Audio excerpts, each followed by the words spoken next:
Bienvenue dans l'ascenseur. Bienvenue à toutes et à tous dans les hors-séries de Bienvenue dans l'ascenseur. Je vous présente des experts dont le travail depuis des années vise à accélérer l'ascenseur social en France. Prêt pour le départ ? Aujourd'hui, je rencontre Ludovic de Gromard qui a fondé Chance il y a quelques années maintenant. Et c'est un hors-série un peu particulier parce que à la fois il a une expertise sur la question de la mobilité sociale et à la fois il va nous présenter la solution Chance pour cette mobilité. Donc c'est un hors-série qui est à la fois expert et solution. Bonjour Ludovic. Bonjour Anne-Cécile. Alors Ludovic, est-ce que vous pourriez m'expliquer ce qui a présidé à la fondation de Chance finalement ? C'est une longue histoire, il y en a deux. Le premier sujet, c'est j'ai grandi à Beauvais, qui est une ville dans le nord de la France, en Picardie, là où il y a un aéroport. Et je suis fils d'entrepreneur et fils de prof. Mon père est français, ma maman est égyptienne, sa famille italienne, libanaise. Et ce dont je me suis rendu compte dès mon plus jeune âge, vers 10-12 ans, c'est que jusqu'à 10 ans, j'étais le même que tous mes potes. Et à partir de 10 ans, nos chemins ont commencé à diverger, très largement dictés par là d'où on venait socialement. Et ça n'a pas arrêté depuis lors. Et donc, dès l'adolescence, je me suis dit, Ludo, dans ta vie, ou dans ma vie, j'aimerais essayer de faire un truc. Je considérais que c'était une injustice. Et d'ailleurs, c'est le thème de la justice sociale, mais je n'en avais pas conscience à ce moment-là. J'aimerais faire quelque chose pour essayer de contribuer à améliorer un petit peu ça. Et ça a dicté tous mes choix depuis lors, à commencer par mes choix d'études, puis mes choix professionnels. Et c'est en fait ça, ce qu'il y a au fond de mes tripes, et qui, in fine, a abouti à la création de Chance. Alors c'est quoi Chance ? Chance, c'est une communauté d'entraide. Notre objectif, c'est de permettre à des millions de personnes en situation de vulnérabilité économique d'en sortir. C'est ça qui dicte tout ce que fait Chance et tout ce qu'est Chance depuis, dans une semaine, 10 ans. Et alors, comment et pourquoi ? Et si j'essaie d'expliquer la démarche. Il y a un chiffre que tu connais très sûrement et qu'une partie des auditeurs et auditrices aussi, qui est les 6 générations. C'est-à-dire, si tu fais partie des 25% des Français et Françaises aux salaires les moins élevés aujourd'hui en France, il va falloir en moyenne 6 générations à ta descendance pour passer au-dessus du salaire médian. Mais heureusement, il y a des exceptions et on essaye quand même de développer dans ce podcast, de faire parler les exceptions et en essayant de montrer qu'ils ne sont pas si exceptionnels non plus que ça, quoi. Et essayer de faire évoluer les structures pour que ce soit plus que pas que des exceptions. Exactement. Tu vois. Et donc, tu n'as en gros pas de mobilité sociale en France, statistiquement, à l'exception de ces exceptions. La théorie d'impact de Chance, c'est quoi ? C'est de dire le fait d'être dans un travail avec lequel tu es aligné est une condition qui est nécessaire à performer professionnellement et accéder à de la mobilité professionnelle et être promu. Et ta mobilité professionnelle est elle-même une condition qui est nécessaire pour ta mobilité sociale. Donc, le meilleur levier qu'on puisse avoir pour permettre la mobilité sociale des adultes en France, c'est de leur permettre d'être dans un travail avec lequel ils ou elles sont alignés. Alors, qu'est-ce que ça veut dire être aligné au travail ? Ça veut dire être à sa place. Et il y a énormément de choses qui peuvent te bloquer par rapport à ça. Et en l'occurrence, pas énormément, il y a 4 barrières qui empêchent une personne d'être dans un travail avec lequel il ou elle est aligné. La première barrière, c'est une barrière d'orientation. Je ne sais pas qui je suis, je ne sais pas quelle est ma place dans ce monde professionnel. Et très souvent, l'horizon des possibles se résume à une dizaine de métiers que tu as vus dans ton environnement direct proche. Donc, première barrière d'orientation. Si je ne sais pas quelle est ma place, je ne pourrais pas, in fine, y être. Deuxième barrière, la barrière d'accès à l'entretien. En France en particulier, si tu as un parcours non linéaire, c'est-à-dire si tu n'as pas fait exactement le même job avant, alors avoir les compétences ne suffit pas pour être reçu en entretien. Tu vois de quoi je parle ? À ça vient s'ajouter toutes les discriminations illégales que tu connais comme moi, genre, religion, orientation sexuelle, couleur de peau, âge, etc., etc., etc. Ça, c'est la barrière d'accès à l'entretien. Donc, encore une fois, si tu n'as pas la première barrière parce que tu sais quelle devrait être ta place mais que tu es bloqué à l'entretien, tu ne peux pas accéder au travail avec lequel tu es aligné, in fine, pas déclencher, et à la fin, pas pouvoir déclencher la théorie d'impact dont je te parlais. La troisième barrière, c'est la barrière des compétences. Est-ce que j'ai des compétences qui sont en demande dans le marché actuellement, a fortiori avec les très grandes transitions à l'œuvre sur l'IA, la transition éco, la transition démographique, si je puis dire, le fait qu'en fait il y a une tension et que ça crée des différences dans les évolutions du marché du travail, etc. Et la quatrième et dernière barrière, c'est une barrière de financement des solutions. C'est-à-dire que sur les 3 premières barrières, il existe des solutions, et d'ailleurs tu les mets en valeur dans ton podcast, mais certaines de ces solutions sont payantes. Et encore faut-il pouvoir se les offrir. Et donc, c'est une barrière de financement des solutions. Donc ça, c'est les 4 barrières il suffit qu'il y en ait une sur les 4 qui ne soit pas dépassée pour que ça t'empêche d'être dans un travail avec lequel tu es aligné, donc que ça t'empêche d'accéder à la mobilité professionnelle et donc que ça t'empêche d'accéder à de la mobilité sociale. Donc la mission de chance, c'est de dépasser ces 4 barrières. Bienvenue dans l'ascenseur.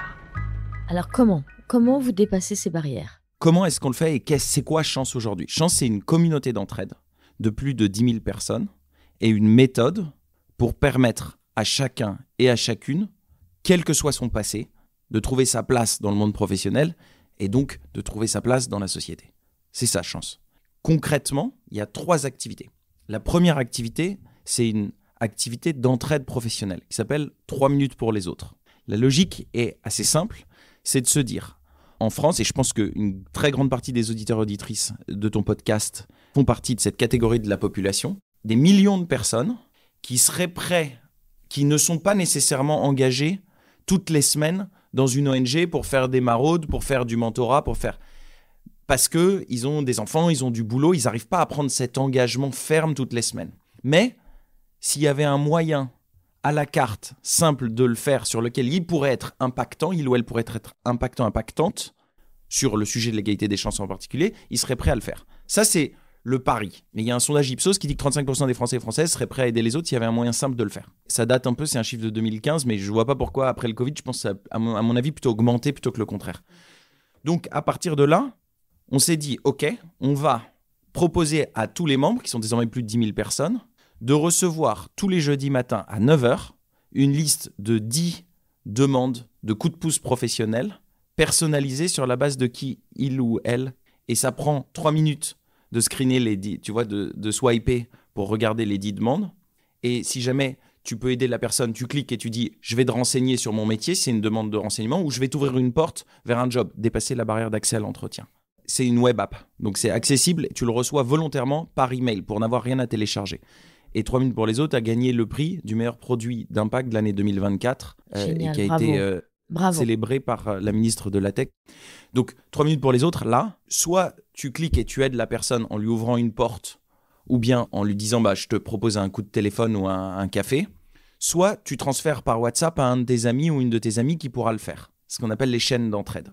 C'est tout. C'est que ça, 3 minutes pour les autres. Là, ça a été lancé il y a quelques mois, en 2024. On a dépassé la barre des 20 000 coups de pouce qui ont été donnés. Donc ça veut dire que le micro-altruisme existe en France aujourd'hui. Tout est morose en ce moment, on parle que des trucs qui vont pas. Là, on voit qu'il y a des millions de petits naïfs et de petites naïves qui sont capables, à leur toute petite échelle, de faire leur tout petit acte de micro-altruisme. Parce qu'il faut rester humble. Tu vois, tu renseignes quelqu'un, tu n'as pas non plus changé absolument toute sa vie. Mais il y a des déclics dans la vie. Et c'est les petits trucs et la somme de petits trucs qui peuvent faire la différence. En tous les cas, c'est notre conviction. Donc ça, c'est la communauté d'entraide qui est en croissance aujourd'hui et l'inscription est absolument libre sur le site chance.co. Ça prend 2 minutes 30 de s'inscrire et à partir de là, tous les jeudis, tu reçois ta newsletter 3 minutes pour regarder les profils pour toi et tes amis. Ça, c'est le premier axe, la première activité.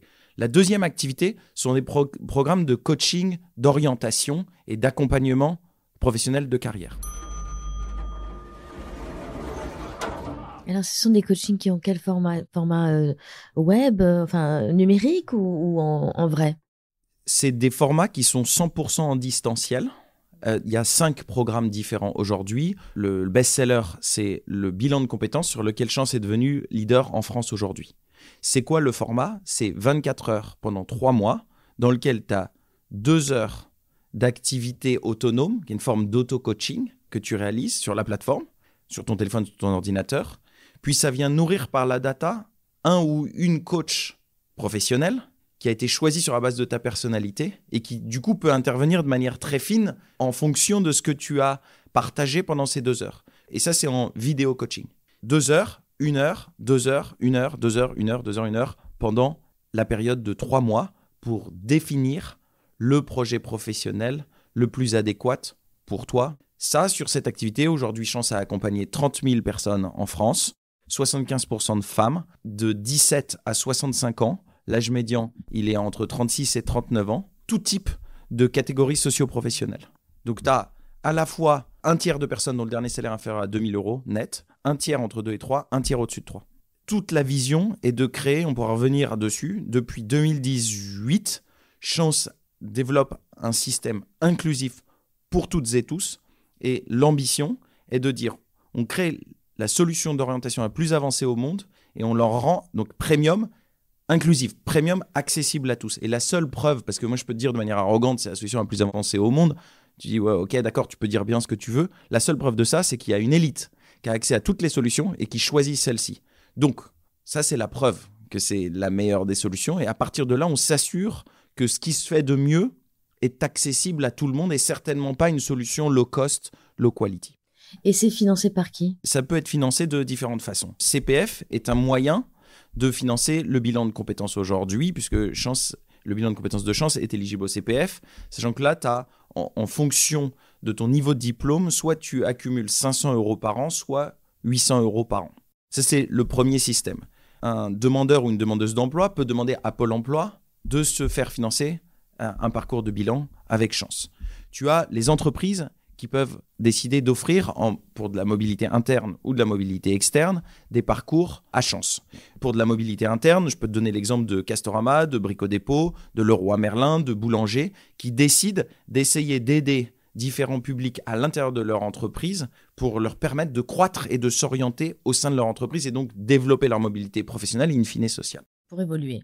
Pour évoluer. Des postes peut-être managériaux ou des Tout choses à fait, comme ça. exactement. Et le dernier axe, c'est que on a créé un fonds de dotation qui s'appelle Chance pour tous, qui donne des bourses pour les personnes en situation de vulnérabilité économique qui n'auraient pas pu se faire financer par une entreprise autrement. Par une exemple, entreprise ou par même... leur CPF ou par France Travail ou d'autres solutions. Donc le but, et Chance pour tous peut financer programmes d'orientation ou des programmes de formation, puisqu'on a vu que c'était une des barrières qu'on n'adresse pas nous directement, puisqu'on aiguille vers des organismes de formation partenaires, mais qui est absolument fondamental pour dépasser les 4 barrières. Donc le but est de s'assurer que toute personne en situation de vulnérabilité économique qui a vraiment envie, besoin et qui est motivée pour faire un parcours d'orientation avec Chance puisse le faire.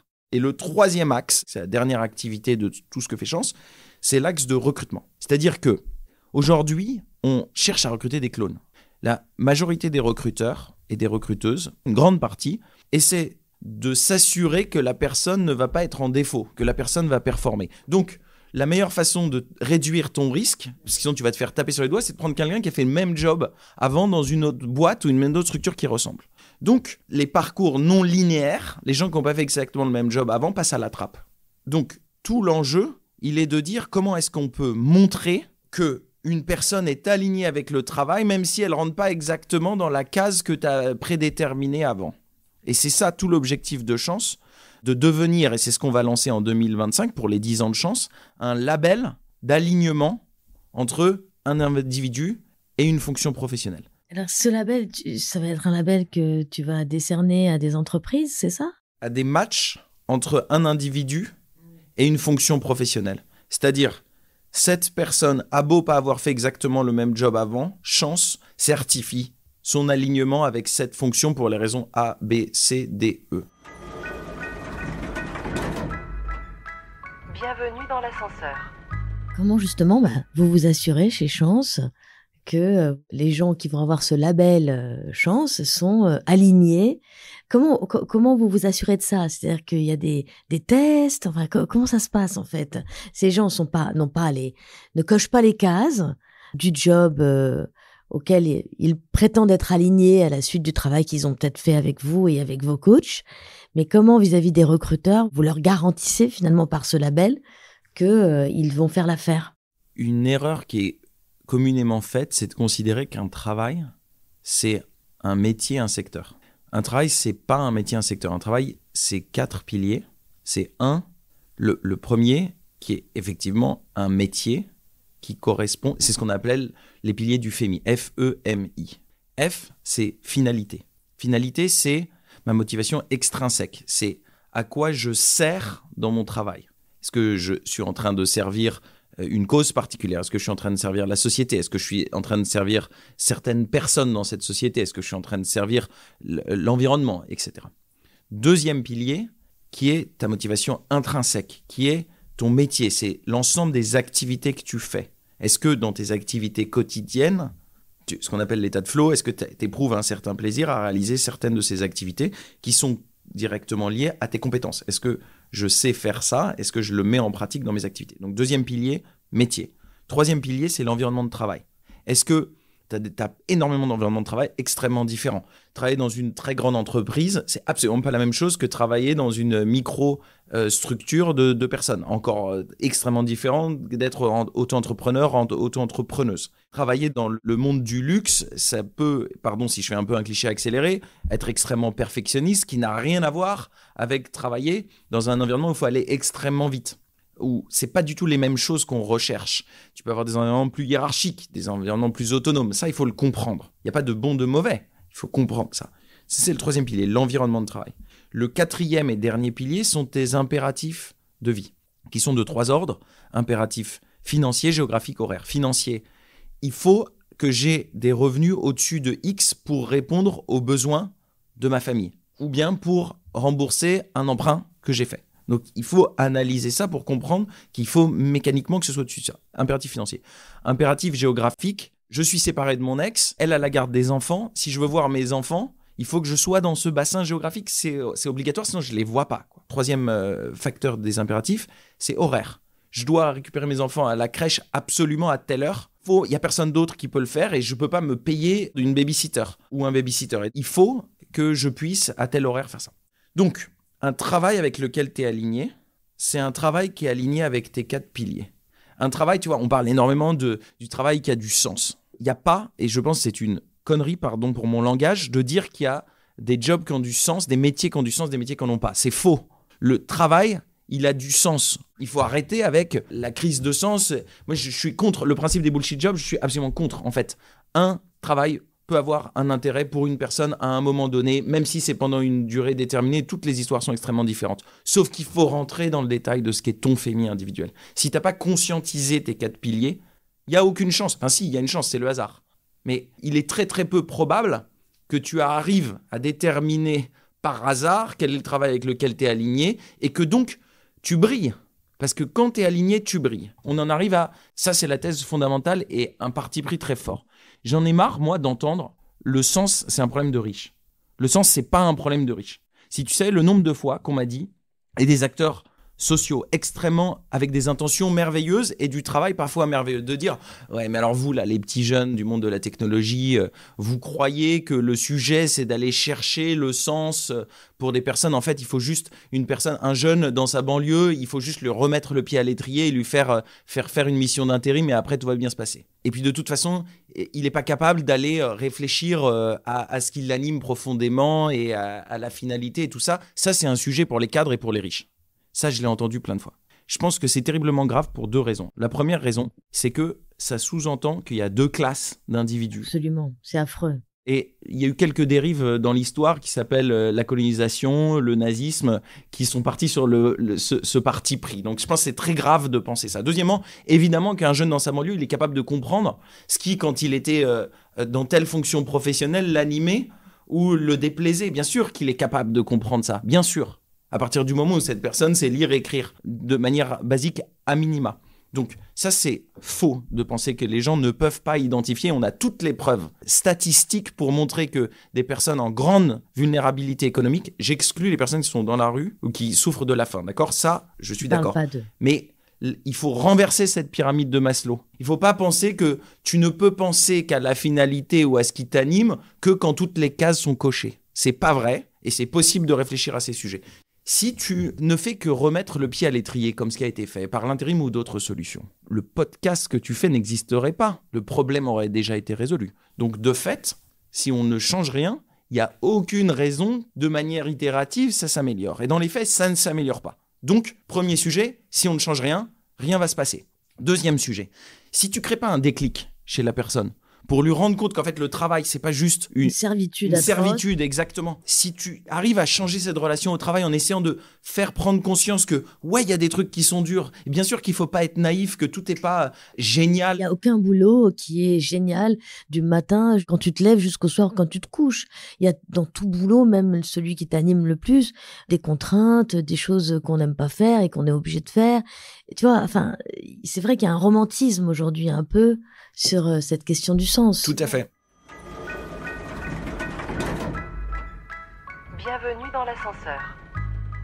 Alors justement, Ludovic, j'aimerais que tu me donnes quelques exemples de success story. Des exemples, je peux te donner des chiffres. Après, on pourra aller sur des histoires particulières. Pour les personnes qui sont en situation de vulnérabilité économique, c'est des chiffres qui vont bientôt sortir publiquement. Je peux te dire comment on a défini la situation de vulnérabilité économique, qui sont 2 critères. Le niveau de vie est inférieur au niveau de vie médian. C'est les revenus du foyer divisé par le nombre de personnes à charge. Parce que tu vois, c'est pas du tout la même chose si tu es en couple sans enfants que mère célibataire de 3 enfants. Et d'ailleurs, au passage, ta localisation géographique a aussi un impact fort sur ce que ça veut dire pour ton pouvoir d'achat. Premier critère qui est quantitatif, niveau de vie inférieur au niveau de vie médian. Et deuxième critère qui est qualitatif, si tes revenus financiers sont source de stress récurrent. Si tu coches les 2 cases, alors tu es considéré dans la définition de chance comme en situation de vulnérabilité économique. On a fait une étude sur les personnes qui ont été accompagnées en 2021 et 2022, a posteriori, 2 ans après. L'augmentation de la satisfaction professionnelle entre un échantillon de personnes en situation de vulnérabilité économique accompagnées avec chance et un échantillon de personnes le plus similaire possible, pas accompagnées par chance, est multiplié par 18. Oui, c'est bien. Donc en fait, il y a un impact vraiment. Tu mesures ton impact là. Absolument. Et je vais te donner 2 autres chiffres et après j'arrête avec les chiffres. Le deuxième, c'est l'augmentation du revenu, encore une fois entre les 2 groupes, est 1,5 fois plus importante avec chance. Donc la théorie d'impact dont je te parlais tout à l'heure, elle est prouvée. Et le troisième, qui est en fait le chiffre le plus important, c'est le nombre de personnes qui étaient en situation de vulnérabilité économique au moment où ils ont connu chance et qui ne sont plus. Et ça, c'est 440 personnes qui en sont sorties. C'est super et on veut beaucoup plus. Et l'ambition, c'est de permettre à des millions de personnes d'en sortir. Donc c'est ça la direction qu'on est en train de prendre pour que chacun et à chacune, dans son unicité, dans son histoire à elle qui est plus ou moins linéaire, puisse réussir à trouver sa place dans ce monde pro et trouver sa place dans la société.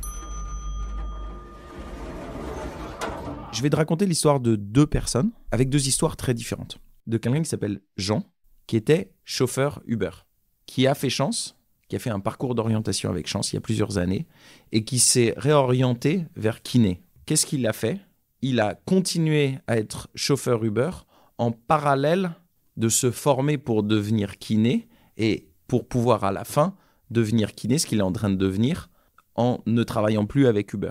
Je trouve cet exemple intéressant parce que les fonctions qui sont des gagne-pains à court terme peuvent avoir beaucoup de sens pour pouvoir construire une étape. Et je te parlais de l'intérim tout à l'heure. L'intérim n'est pas du tout une mauvaise chose en soi. Attention, c'est pas du tout ce que j'ai dit. L'intérim peut être clé dans un parcours parce que c'est la bonne mission d'intérim et ou parce que c'est complémentaire. Donc je crois au fait d'être sur 2 jambes. Tu dois travailler sur ton orientation de moyen terme, mais pouvoir le faire sereinement et avoir un minimum de disponibilité mentale. Il faut que tu gagnes ta vie à court terme. Sûr, donc c'est pas l'un ou l'autre, c'est l'un et l'autre. C'est absolument fondamental.